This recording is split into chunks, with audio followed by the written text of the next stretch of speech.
Well, we just passed over the Mackinac Bridge, and now we're going to turn left and head west to a Michigan mountain range that's named after one of my favorite little land mammals.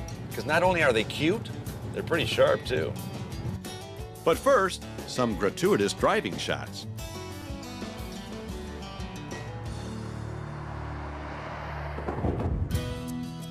The Porcupine Mountains are located in the UP's extreme northwest wilderness.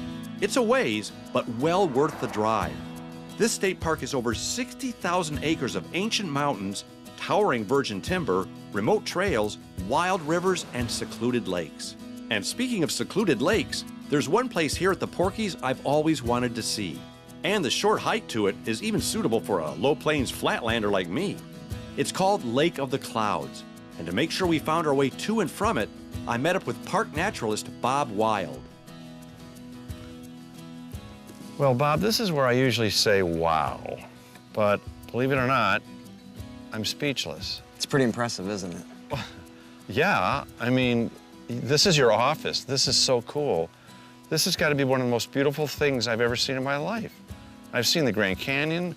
I have not seen the Eiffel Tower. I'm working on that. But still, this is absolutely breathtaking. A pretty typical comment that we get from park visitors when they get here is a lot of them say they never knew something like this existed in Michigan. And yeah, you can see why. Is that a deep lake or is it pretty shallow? No, Lake of the Clouds is not very deep. It's only about 15 feet deep. It's about 1.25 miles long, quarter-mile wide, but it's only about 15 feet deep, loaded with smallmouth bass. Now it looks like complete wilderness all around the entire lake. Is that true, or are there people down there camping?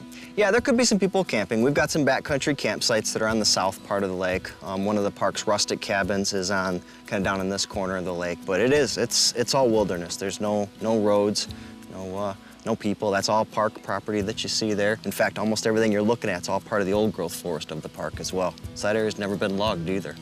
Well, how high in elevation is Lake of the Clouds? The lake itself, right now, it's about 300 feet below us. The kind of the fun thing about this spot is when people get here, it feels like you're the top of the world, the highest spot in the park. And in reality, this is the midway point from the lowest elevation to the highest elevation.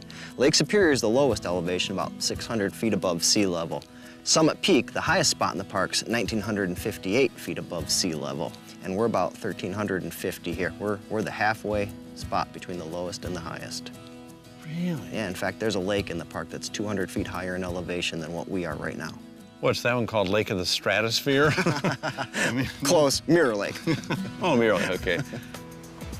Now, there's so much beauty to take in at the Porcupine Mountain Wilderness State Park that you might want to stay a few days. And for that, we've got you covered. This is a world-class camping destination for nature lovers far and wide. And with the majestic views of the Lake Superior shoreline just steps away, you'd be hard-pressed to find a better place to get your camp on than right here. Hey, and if you're feeling kind of Mongolian, they even have these really cool yurts that you can get. Come on, I'll show you. Look at this, huh? Comes with a broom. It's got this cool little table right here. It's got a sunlight. There's bunk beds. It's got a look at this wood-burning stove. Oh, it's still warm. Very nice. And these beds look awesome, very comfortable. You can even lay down after a hard day of swimming or hiking and maybe take yourself a little. Huh, must have been all that clean UP air. Oh, wow, I feel great now. Bob? Bob? Now, when I say the UP is our own out west, the next place Bob took us proved that to be absolutely 100% true. Okay, Bob.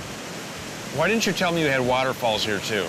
It's kind of a well-kept secret here in the park. It's the very western end of the park, and this is the scenic Presque Isle River. It's a whole series of waterfalls and water slides, surrounded by old-growth forest, fantastic geology. This place alone could easily be a park. Well, yeah, I mean, just to show people how big, or explain how big this park is, it was a 25-mile drive through the park to get here. We actually changed time zones to get here. That's correct. But it's so well worth the drive. This is spectacular.